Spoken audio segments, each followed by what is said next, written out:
Leonard, why don't you give us your full name, your date of birth, and where you were born?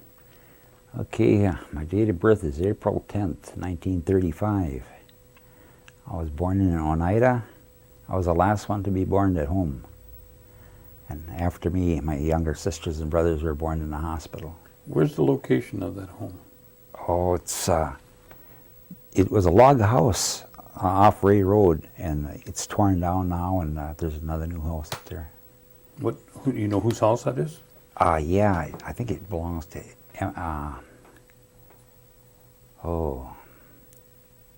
the one that's married to Vandenberg. I can't remember what her name is. Emily, is it? Yeah, they built a house up there. I don't know if she still lives there. I think she does, yeah. Okay. One of the your sisters. parents. Pardon?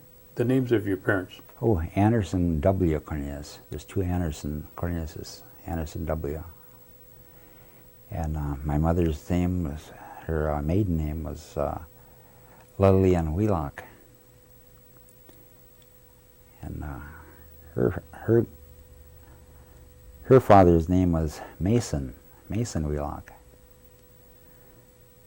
He's a pretty big man. He's one of the first ones to come out from, not the first one, I don't know, but he was quite early in coming out from New York to Oneida here. And he died when I was about 7 or 8 years old. And he was 101 then. But he used to travel around to his children's place and stay with us, you know, like for a month and then go to the next one, you know, because he couldn't get around good himself. He's about, pretty close to 7 feet tall. Yeah, he's a big man. He used to have to bend his head a little bit to walk in a house. And he used to tell a lot of stories about when he was young, you know, and I was really interested in what he had to say, so I'd sit along his bed and he'd tell a lot of stories. I remember them because, you know, they just struck me, and some of them anyway. But a lot of times I'll mention to my older brothers and sisters, and they don't remember any of those stories that he told, but I do. He's talking about how when he was a young man, how he used to come out from, they didn't have phones in those days, I guess. So he used to come in from, he used to communicate between Oneida, New York and Oneida, Wisconsin, all on foot. So I never asked him how he did it, you know. If I had to do it, I'd get lost. He traveled? Yeah. On foot? Yep. Wow. Took a long time. Yeah. What about, what was the name of your grandmother that he was married to? Oh, geez, I don't even remember her. She's probably dead before I was born. I just remember him. That was on your mother's side? Yeah. Yeah. And your grandfather on your father's side? Oh, I just seen pictures of him too. I never know him. So your grandfather Wheelock was the one that was living when you were... Yeah. Mm-hmm. Yeah. And you were still residing in the same location? No, we had moved about 2 miles from that, and my dad had built a house there. We were living there. Now, when this property that was that your grandfather's property at first? I'm not sure how that was, but I know all the brothers owned it together. And when they got old enough to go on their own, on my dad's side, you know, they decided to sign the land over to Joe Cornelius, you know, my uncle, because I guess he liked to farm and the rest of them didn't.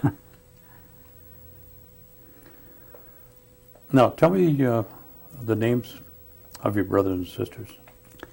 Okay, my sisters, there was Josephine, Eleanor, then there's one that died at birth, and then there was Delora, who's married to Zach Skinner, and Ella, Ella just died about 3 months ago. And my brothers, there's youngest one is Benny, and then there was one that died at birth too, and then there was Clarence, myself, Frank, Lincoln, he died at 28 years old, and Harrison. Is Harrison still alive? Yeah, Harry's alive yet, yeah. Where is he located at? In Oneida? Yeah. Mm-hmm. Okay. Yeah, next to the old homestead there. You put a trailer up there. Now, what do you remember your homestead to be like when did your dad? What kind of work would he do? Well, he actually was a mason. He put a lot of these things in parks during the Depression time. And he put some of these, what do you call them, those stone buildings that they have in parks anyway. He did that, and he did some construction work, and he worked in the cranberry marshes, apple fields, wherever he could get a job. What about at home? Did you have a lot of acreage and farm, or cattle, or just? No, we just had we raised chickens and some pigs, and we had a lot of field with it. We raised a lot of potatoes and corn and strawberries, raspberries, cucumbers, all different type of fruit and stuff like that. My mother canned them then for winter. Canned a lot of it. There's a lot of a big family. Now, you mentioned that your dad had some brothers. Can you remember brothers and sisters? Can you remember them? Their names? No, not really. The only one I remember, good, is our Joe Cornelius. Lived across the field from us. So they were close neighbors then? Yeah, but the rest of them I don't know. I probably met them 2 or 3 times in my lifetime. What kind of chores did you have at home that you can just remember? Just mainly working in the fields. But I thought he was a lost, a time lost, because you got a little bitty garden like that and you're working, how much can you make, what can you do? And that's one of the reasons I wanted to get away from home as early as I can, I could get a real job. Did you have electricity and running water? We had running water. We didn't get electricity till, I was about 18 years old. And we had about the same time, just about. We didn't have plumbing either. We used the outhouse. What kind of recreation would you have around the house?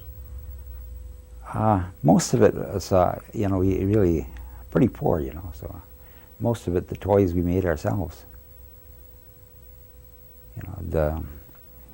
We used to call it hoop and wheel. We'd take these steel barrel hooves, make a little cross of wood, and would wheel it around. We could steer it and make ramps for it, and make the wheel jump over ramps and see who could make it jump the farthest. And my dad made a lot of toys. He made little turtles and stuff like that, that with the heads would even move, when you bump it. And he made he was crippled for quite a while, so he made he could work with wood, and he even made like little trucks with like wreckers, where you could turn the handle, and they really worked. But he hurt his back, and he broke his back when he was going to Carlisle. So from time to time he was disabled. Then he could go back to work again. Then he was disabled again. Where were your father? Was he He attended Carlisle? Yeah, as a matter of What fact, about your grandmother? geez, I don't know. My dad, though, he went to school at Carlisle the same time that Jim Thorpe did. He knew him. Did he play in any sports, your dad? Yeah, that's how one of the first times he broke his back, Oh. playing football at Carlisle. What about your grandfather? Did he ever talk about where he went to school? No, he never did. I don't even know if he went to school. Now, at that time, you said he was about 70-some years old, and I'm sure that he spoke Oneida. Yeah, he spoke Oneida a lot. He spoke English too, but like when I was young, my mother and dad used to speak quite a bit Oneida at home. They had to learn how to talk English. That's how my dad learned how to talk English at Carlisle when he went to school. You know, if he talked English, you know, he'd get the old belt, you know, and if you sass the instructors back, you know, they put you in a little, you put you in a little room with bars on it, no lights, and you couldn't stand up either. Almost like solitaire, huh? Yeah, but that's how he learned to talk English. Now, how did your grandfather, did he communicate with you? Did he communicate in English or Oneida? English, yeah. Because the only Oneida that I picked up is from listening to my mother and dad, but they try to talk English as much as they can. Because, like, when they did talk a lot, what I heard that they talked English as much as they can is because, like, when my oldest sister went to school, that she'd talk English and she'd talk Oneida. You know, she'd mix them up. You know, and people would, you know, the other students, they'd laugh at her. You know, they thought he was kind of cute. You know, but my mom didn't. And where was she going to school at that time? Oh, I don't even know. Okay. Now, when I think it was old Seventh-day Adventist. Okay. Okay. When you were still with your grandfather, did he talk about any of the trips, anything about the trips coming out here? Yeah, he'd mention it once in a while, but I don't remember a lot of it. But I remember a lot of his some of the stuff that he used to talk about hunting. You know, he used a musket, he said, and he hunted bear right on Double E, right where they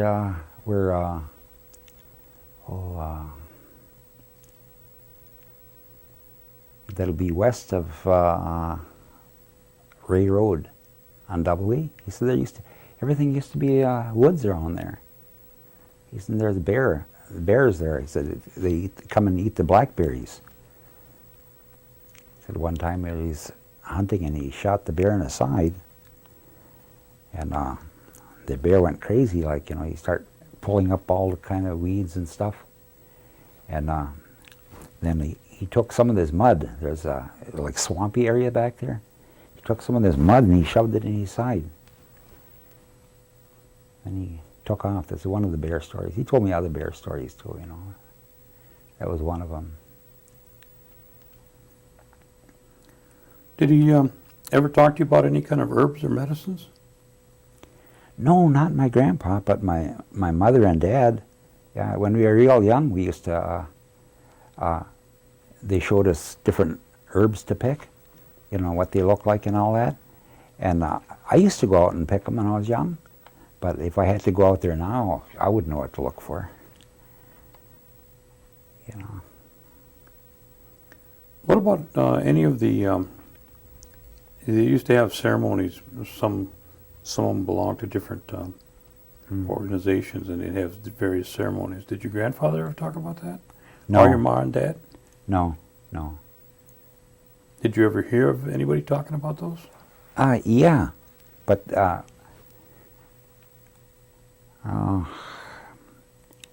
they kind of wanted to stay away from it, though, you know, because they said some of it was kind of bad, you know, and And where they switched to Christianity, and they pretty well stayed there, you know. But some of their, yeah, I heard different stories about the old religion, you know. Can you share those with us at all? I don't think I should. Not in this. Hmm?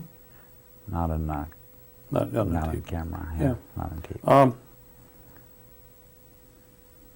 Did your grandfather ever talk about how the, anything back in New York when he came? Was he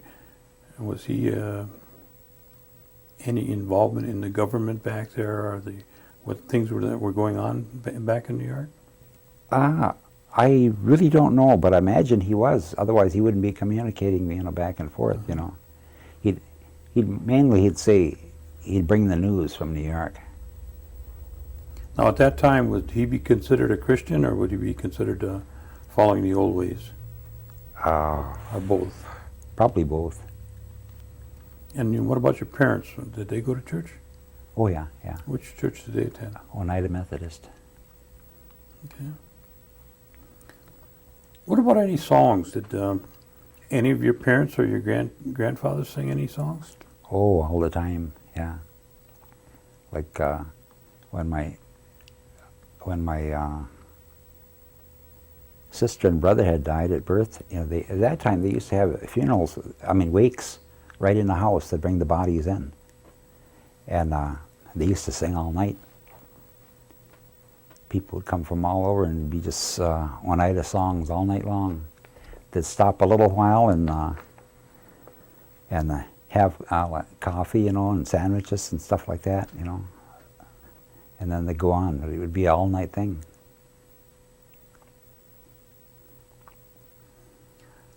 And your mother and father also sang?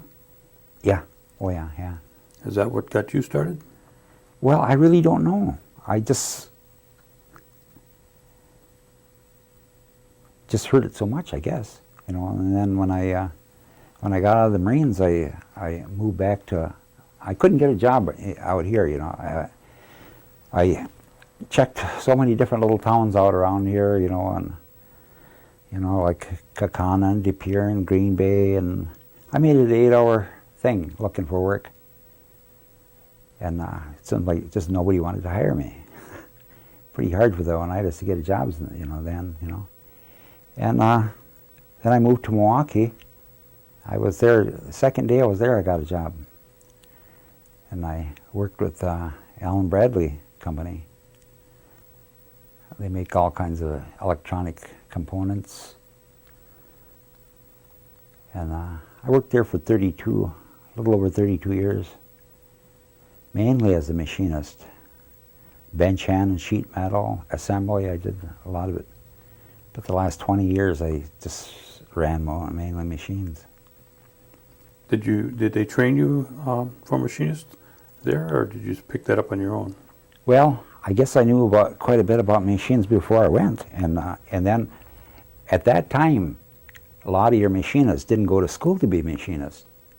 You know, opening would come and you'd sign for it, and they'd train you right in the job, and that's how I learned.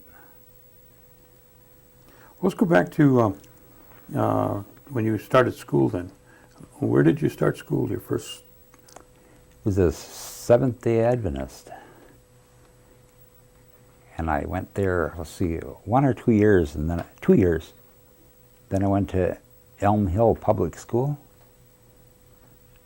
When I finished that, and then I went on to Freedom High School.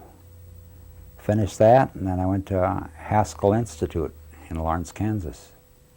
How was, tell me about Elm Hill and the differences between Elm Hill and maybe the Seventh-day Advent. Well, they were quite a bit the same, except that they had religion in the Seventh-day Adventists. And Elm Hill Public School, yeah, they were quite a bit the same because they both had one teacher to teach all classes, 1 through 8. And they just, like different classes, they just call them up to the front to sit on the bench, you know, and he'd teach that class and assign them homework. They'd go back and call up another class. But it was Approximately all, how many people did we have going to school? oh geez, about 30 or 40 people. That ranged from first grade all the way up to Yeah, 8th grade. all the way to 8th, yeah. What was your teacher's name? Do you remember? John Burns. Then you left Elm Hill. Yeah, then I went and to Freedom. Yeah. Was there a big transition then? Oh yeah, yeah.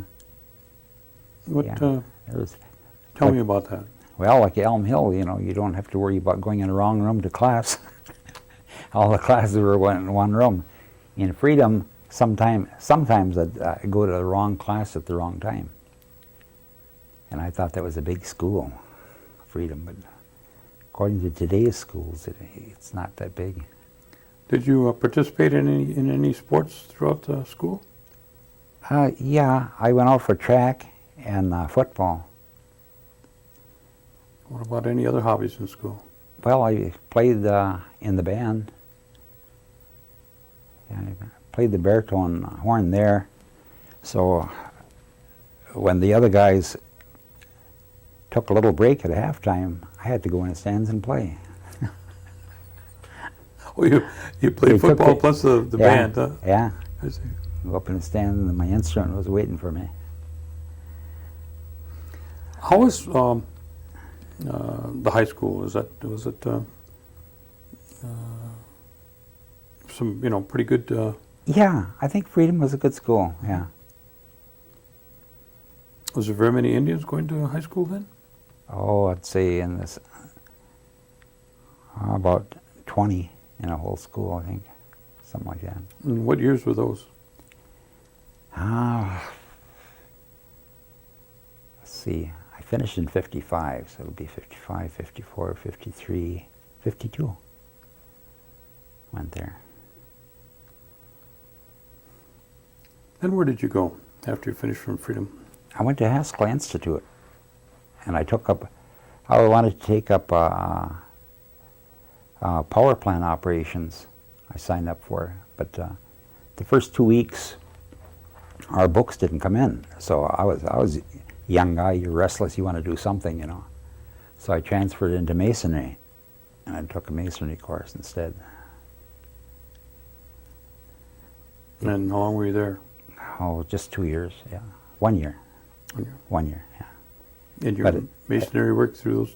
Yeah, but at that time they taught everything in masonry. You know, now they got specialty. You know, you were either bricklayer or cement finisher or something. We got taught how to plaster, lay block, brick, build fireplaces, lay up wall in block or brick or anything. That Lannon stove and field stone, plaster, patch plaster. You know, we covered everything at that time. And was that a big transition from Freedom to Haskell too? Not really. This is an all-Indian school, isn't it? Yes, it is, yeah. All Indian school. What would be the attendance out there? Oh, geez. I wouldn't even want to guess on that. It was quite large, yeah. Was there anybody else going to school with you at the time? I went there with my cousin Isaac and Ronnie Cornelius and let's see, Clyde Cornelius, and that's all I can remember right now. Okay, after your 2 years there, then what happened? I joined the Marines. What caused you to do that? Oh, I don't know. Just my cousin was talking about it, and I thought it would be a good idea, you know, do something, you know. See what it's like. Travel. See the world. But I didn't. And so we all joined together. There was Clarence, Ike, Fred Paulzine, and myself. We all enlisted the same day. So our social securities were on just one number different. Spent 3 years out there. Where'd you go? Where'd they send you to? Camp Pendleton, but like they all say, see the world, you know. Well, all I seen was Camp Pendleton. The outfit that, after boot camp, the outfit I got put in, they were just coming from Okinawa, and when I was leaving, they were just going back there. Well, you had a chance to see Oceanside and San Clemente and Oh yeah, Tijuana. yeah. I did go to Lebanon. Oh, did you? Yeah, And we didn't. tell me that experience. Oh, we got the order to pack all of our stuff, and in our foot lockers and sea bags and everything, and we boarded ship, and we sailed. We were waiting for the order to go ashore, but it never came. But you know, we were. I think they said 3 miles or 5 miles or something like that from Lebanon, and they give us all live ammo, and everything was packed. They said after we make the landing that our things would follow us in, but at the time we just took our weapons, you know. Yeah, it was quite interesting. You'd see those Navy guys on a ship, and you know, they really didn't have any weapons, those Navy guys, you know, and we come in, you know, we had all kinds of weapons. What was your position or your job in the Marine Corps? I was a rocket launcher gunner. So that way I had to carry like a .45 pistol and knives too, you know, and my rocket launcher. Is that what some people call a bazooka? It was, yeah, when it was smaller, when it was 2.5 inches, it was called a bazooka. And later on, they called it a rocket launcher when they went to 3.5. And then that's changed it quite a bit too, because that only shot one round at a time. And then they had, later on, they had, I think 4 or 6 rounds that shot. And it was a powerful weapon. You know, it was 3.5 inches in diameter, but when it hit a tank, you know, and penetrated the tank, it'd only come out the size of a quarter. But when it went through the tank, it would circle around and rip everything up inside the tank. The maximum range on that was 900 yards, and I hit a tank at 900 yards too. Right? First shot. Doing this isn't, you know, this is just practice, you know. Well, is that what would be called the FMF that you were in? Yeah, yeah, right. And that's Marine what Force. that's means the infantry? Yeah. We should change that. When you went into the Marine Corps, and once you finished boot camp, these other fellows went to boot camp with you? Yeah. And when you finished boot camp, did they split you up then? Yeah, they did. Yeah, they all went their way, and I went to, I had mess duty, and then I went to ITR, they call it. It's an extended training program. And so I spent a little more time than they did there. Some get to skip mess duty. Remember when you got out? Where were you when you? Where were you stationed when you started to get out? Still at San Diego. At Camp Pendleton? Yeah, Camp Pendleton. Yeah, and when I got out, first thing I did, I headed to Seattle, Washington to visit my sister. And I spent about 3 or 4 days there, maybe a week, and then I come home. My oldest sister lives there, and my younger sister. And then you got home, and you were saying before that there's not a lot of work. No, there wasn't. You know, I got out of service and I spent like 6 to 8 hours a day looking for work. One place versus the next. And Alan Bradley, you were how many years? 32. Well, you must have been one of the oldest employees there, huh? No, I wasn't. Nope.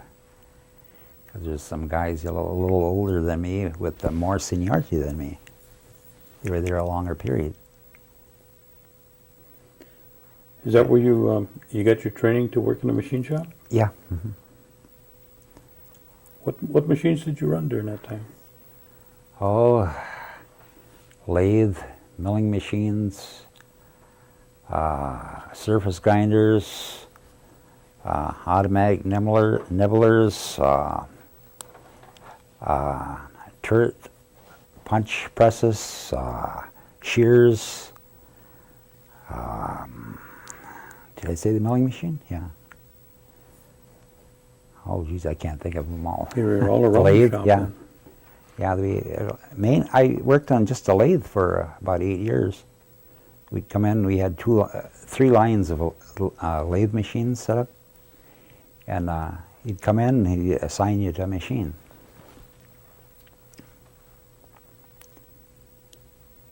Yeah, so you got all different kind, you know, from the little collet type to a turret lathe to your, what do you call them?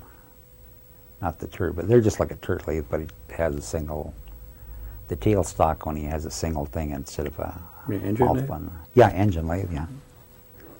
Yeah. Yeah, we made our own tools and everything.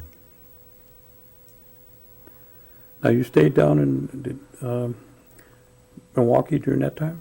Yeah. Mm-hmm. You resided down there then? Yep, 32 years. Or would you just come back for holidays or special occasions? Yeah, then? mm-hmm. Yeah. Weekends if I felt like it. But some weekends I stayed there. And I wanted to move back here for many, many years. And then I had 17 years seniority in it when I first, they had a strike and we had a layoff. So I come out here and I got a job in the mill. Charmin, I think it was Charmin. And I worked there for 2 months, a little over 2 months till the strike was over. It was 96 days. And then I had a chance to stay. And the money wasn't there, you know, so I went back to Milwaukee. But when I did go back to Milwaukee, I was a lot more happy to go back, you know, because I had a choice. But they didn't pay no money out here, you know. So. Did you raise a family down in? Yeah, Milwaukee. Yeah, I had 2 kids there. When did you get married? After you came out of the Marine Corps? Yeah, 1961. What was your wife's name? Pat at that time, you know, married again. Mm-hmm. Yeah. And I had 2 kids then, 1 boy and 1 girl. The boy now is he's a truck driver and a maintenance person. And what's his name? Daniel. And my daughter, she was a X-ray technician, radiologist, I guess you call him. And she hurt her back. So took her 3 months before she could walk again. And she still got a lot of pain, you know, she can't hold a job no more. But so she wanted to get some kind of a training where she could work, you know, part-time here and there, you know, whatever. So she went back to school, and she said she could sit down too now, what she does. She does nails. You know, she opened up her own shop in a beauty salon, and she works out of the beauty salon. What's her name? Gail. Yeah. No, your first wife, what was her name? Pat. Pat. Her maiden name. Van Owen. Okay. And then later you were married again? Yeah. And her name? Yvonne. And her maiden name? Schuyler. Okay. Now you resided down in Milwaukee. Was there a lot of things that were going on that the Oneidas or other Indians functioned with, or organizations or things like that? Well, there was just 2 centers. That's about all. There wasn't much going on that day. and they just had activities going on there, and sometimes I'd go there and I'd sing there. They had singing at a certain time. Yeah, I did some singing there. So, and then then I quit for a while, and then when I started, when I was singing again, that was a long time ago, and I sang with, she's my relation too. Her name's in that Oneida hymnal that helped put it together. I can't even think of her name now. But I sang with her for quite a while. She used to teach music. She'd play the piano and she'd sing. And she said, okay, the basses go like this, and she'd sing bass too. Good too, she's a good bass singer. And then she said, sopranos go like this, and she'd play the piano and sing soprano, Altos go like this, That's how she taught us. Do you remember what those organizations were that time? Oh, no, I don't remember, no. I can't even remember her name. Tell me, let's go back to when you were living at home. I'm trying to get an idea. You say your parents went to the Methodist church, right? Mm-hmm. Right. What would be a typical Sunday at home? Tell me what you do. Well, we'd go, after, when we went to church, like we were young then, we'd go to Sunday school classes, and that go to the regular church, And after we got home, I guess we could do just almost anything we want, Was always a big meal at home? Yeah, Yeah. yeah. What was your favorite? Oh, geez. At that time, they said I used to ask for squash a lot. Now I can even think about eating it. Yeah, and when I was young too, we used to do a lot of hunting, around home. There used to be a lot more woods and stuff to hunt. Take a rope and single shotgun, 12 gauge, and then go out in the fields, and get some rabbits and pheasants and everything, and tie them on a rope and tie them around my, tied to my waist, and squirrels and that. Come home with a bunch of game and have my ma clean them up and cook them. Did she have any favorite things besides squash that, did she have any favorites that she liked to cook? Like pies? Jeez. Yeah, we did have a lot of pies, yeah. Yeah, she'd make pies and homemade bread. She'd buy like flour in 100-pound bags, Yeah, so we always had potatoes because we grew our own too, and we always grew enough potatoes to last us all winter, What about corn? Did you grow a lot of white corn? Some, yeah. And how was that when you made corn soup? Was that a treat, or was that kind of an every, Well, a we didn't regular have meal? that. We didn't have that so often because it took a long time to make it. At that time, they used to the corn. They used to fix it up with the wooden ashes, to hull them or however they make it. I don't know how they make them, but my ma used to make it. What about the bread? Did anybody in your family make the cornbread? Yeah. The loaves? Yeah, right. Yeah. They made the soup out of the remainder and stuff. Yeah. But you didn't learn how, though. No, I never got into cooking. Can you remember the type of transportation your parents would use when you were young? Yeah, we had an old Model A, and then I remember a 31 Chevy we had. But at that time, the side roads weren't even, they weren't paved. We had a long driveway, and that was all mud, during the spring. So when we get stuck, we'd go over to my uncle's and get his, team his horses to pull us out. Well, when they wanted to do any shopping, where would their most likely place to go? there's a place in Oneida, Schrader's, and then there's a Vans, which is closed now, Vans by Vans Valley. Vandenberg's? Yeah, they did a lot of it there. And 2 days a week, I guess, we are allowed to go to town.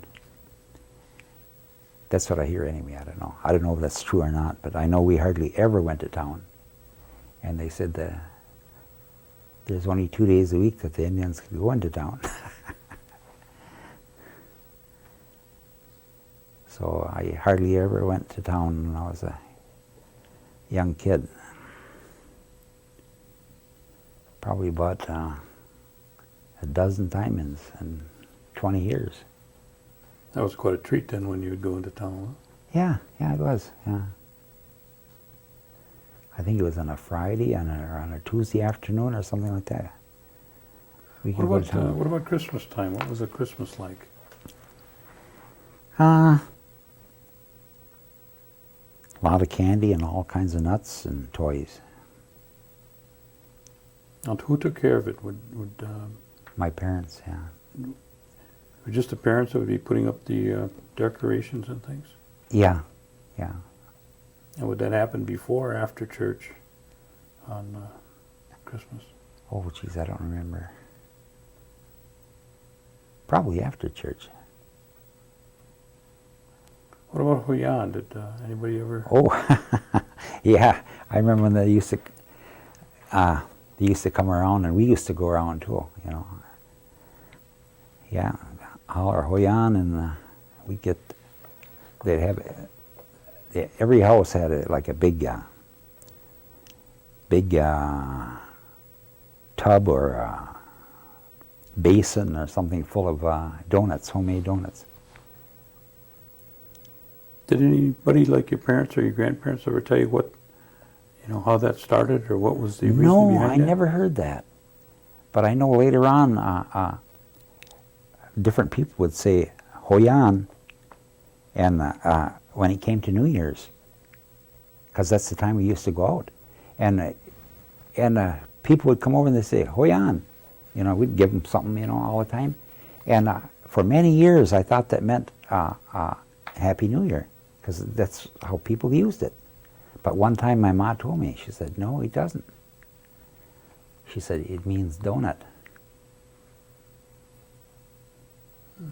So that was kind of different for me, I thought it meant Happy New Year all the time. But I guess I don't know what Happy New Year really is. But even the elders, they really didn't know, and I guess they kind of agreed that it would be Happy New Year. It'd be interesting to see if we could find out Yeah. where it came from, Yeah. What about Easter? Was that a festive day for you at home? Yeah, it was, because, we were raised as Christians, we went to church, so, Easter was some more candy, eggs, little bunny toys. How about the church? Was it well attended? Yeah, I think so, yeah. I think they had a good attendance. I remember both churches. The one that used to be where the Methodist is now, and then another time there was one right across the road, just a little north of that. And I remember it had a lot of concrete steps, on the rail on there. And then that burnt down. I don't know, it burnt during a storm or something. And then they built one where they got now. What about the 4th of July? Was there anything special on that day, or? Well, I guess we were like everybody else. We had little, firecrackers. And I remember we had like a little cannon. And you dropped the firecracker in there, and the wick come out. It was made of a cast iron. And you put a ball in the end, you let that up, and that ball would go right out of sight. But that was, I thought that was a fun toy. As long as it didn't come back on top of you, huh? Yeah. was a sponge ball, like Oh, you put on. okay. You know, you set it right at the end of the barrel, you know, and of the cannon, you know, and light it up. When you retired from Allen Bradley, then did you start to look around to move back here? Well, when I retired, I actually worked another year in Milwaukee as a welder. I took a course in welding and I worked another year as a welder. Then I moved back up here. I sold my house in Milwaukee and moved up here. And what kind of operation or work did you begin to do when you came out here? Oh, I just little woodworking and wood refinishing and welding. You know, whatever neighbors want welded, you know, bring it over and repair it or build them whatever they want. You know, build a few trailers and Just picking up odd jobs here and yeah, there. Then? yeah, just. What about recreation? What besides? Well, I know that you sing quite a bit, Yeah. and that sometimes that keeps you busy too, huh? Yeah, yeah. Recreation. I do a lot of hunting yet, bow hunting, rifle hunting, or shotgun hunting. Yeah.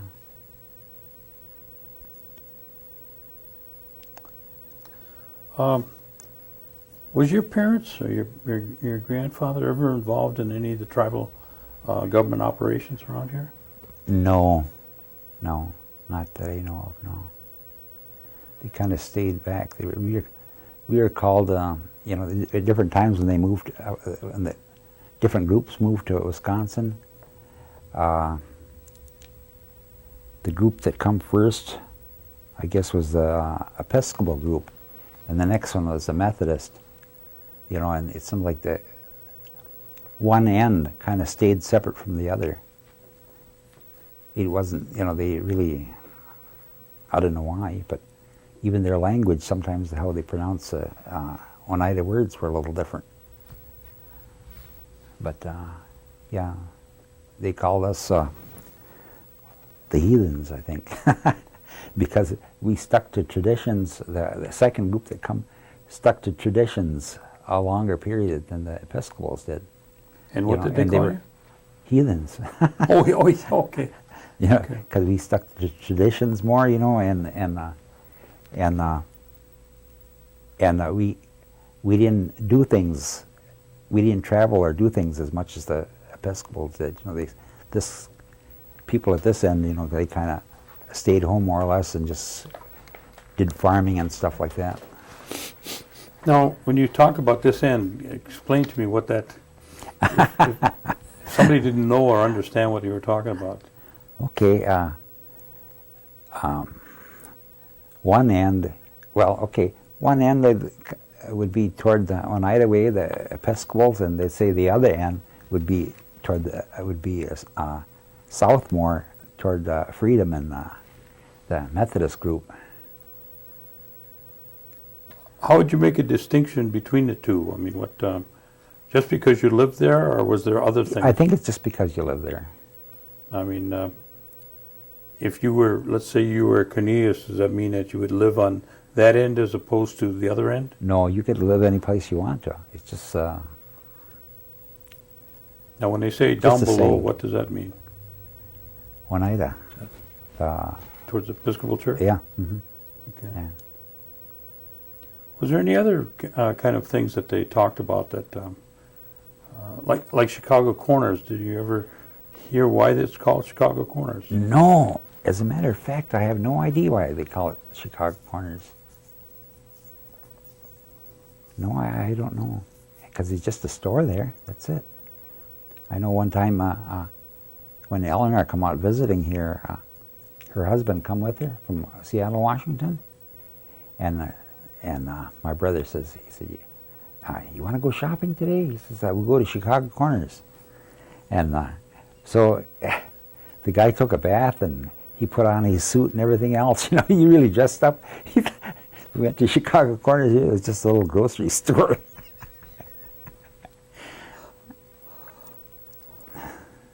When you were in high school and before you went into the service, were you involved in any kind of any of the recreation athletic games? And No, no.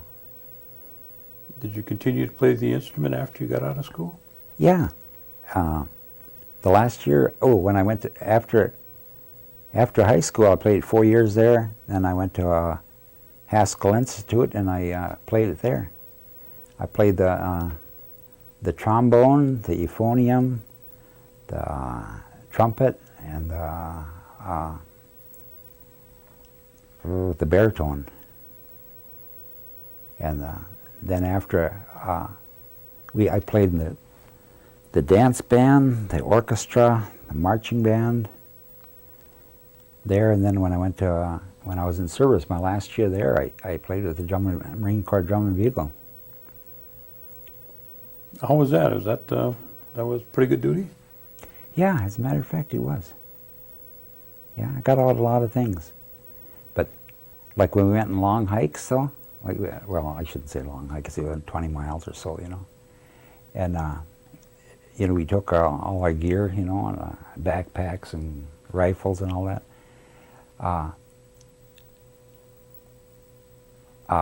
When we got there, we marched first.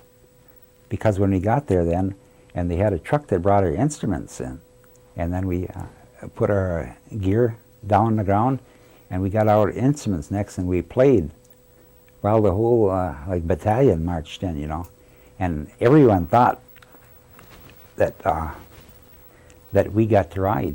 You know, they didn't know we marched to, you know. So I thought you got special treatment. Yeah, yeah. We'd march 50 miles, you know, or 25, whatever, you know, it was, you know, and then they'd play. And then by the time everybody marches in, that most of them would have their little shelter half set up. You know, and then we just now, when everybody would come in, then we just now have to set ours up. You've seen a lot of changes from the time that you were young and left and then came back again.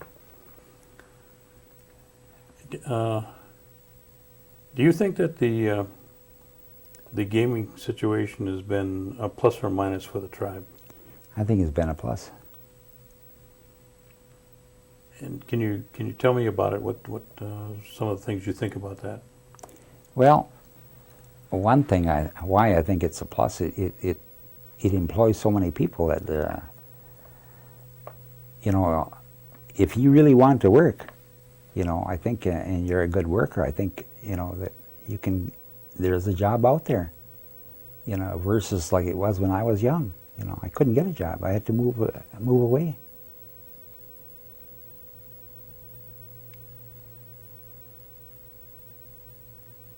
Do you think that the tribe is plateaued, or do you think that things will continue to climb, or just where do you think the tribe's going to be in the next 25 or 30 years?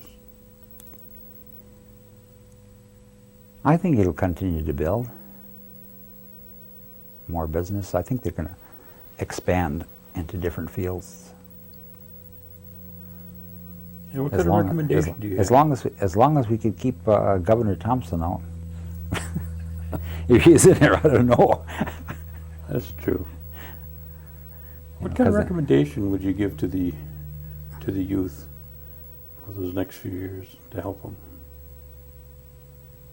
Stay away from drugs, stay away from alcohol, have your priorities in order, work hard, and treat other people as you want to be treated. That's good. Is there anything I forgot? No, I don't think so. Oh. I'll think of it when I get home. We got it all. Well, we can have you come back again. Well, I want to thank you, Leonard. Sure. Appreciate you coming down. And see, that wasn't too bad. No. Oh.